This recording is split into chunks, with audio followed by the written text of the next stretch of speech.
अब जैसे देखो मैथ्स के लिए हमने एक छोटा सा एक कोड बनाया है, वो क्या है हमारे पास CCP, हमने बनाया CCP।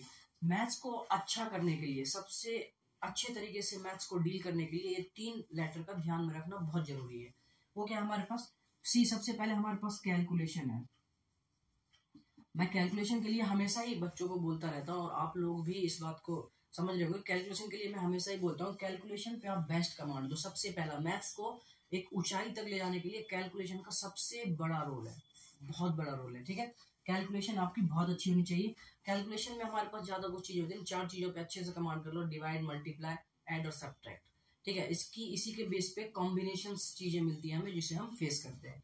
ठीक है, तो ये हमारे पास क्या है, कैलकुलेशन सबसे अच्छा। उसके बाद कैलकुलेशन के बाद हमारे पास आता है कॉन्सेप्ट।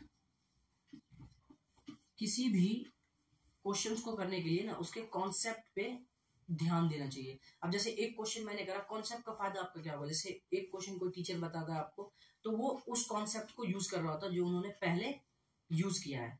ठीक है, तो उस कॉन्सेप्ट को हम क्या करते हैं, हम उसे रटने की कोशिश करते हैं। अगर रटोगे तो आप 2 दिन बाद भूल जाओगे, लेकिन अगर कॉन्सेप्चुअली काम करोगे और अपने आंसर्स को एक वैलिड रीजन दोगे, तो मुझे लगता है कि आप लोग ना उस क्वेश्चन को वहां तक लेके जा सकते हो जहां तक आप चाहते हो। ठीक है, वैसे तो आपको कंटिन्यूटी में चीजों को करना पड़ेगा। ठीक है, कॉन्सेप्ट, इस कॉन्सेप्ट पे आपको ध्यान देना पड़ेगा। तो कॉन्सेप्ट ये है कि मतलब अगर हमारे पास एक स्टेप आ चुका है तो उसके बाद का स्टेप क्या होगा, और एक स्टेप जो हमने लिया है उस स्टेप के पीछे थिंकिंग क्या थी हमारी, उस पे सोचते हैं, है ना। वो हमें आइडेंटिफाई करना पड़ता है कि कोई भी स्टेप अगर हम लिख रहे हैं कि उसके पीछे की थिंकिंग हमारे पास क्या है, वो थिंक के पीछे हम सोचेंगे। उस सोच को ध्यान रखना पड़ेगा आपको। ठीक है, और तीसरी बात आपको पता ही है, प्रैक्टिस।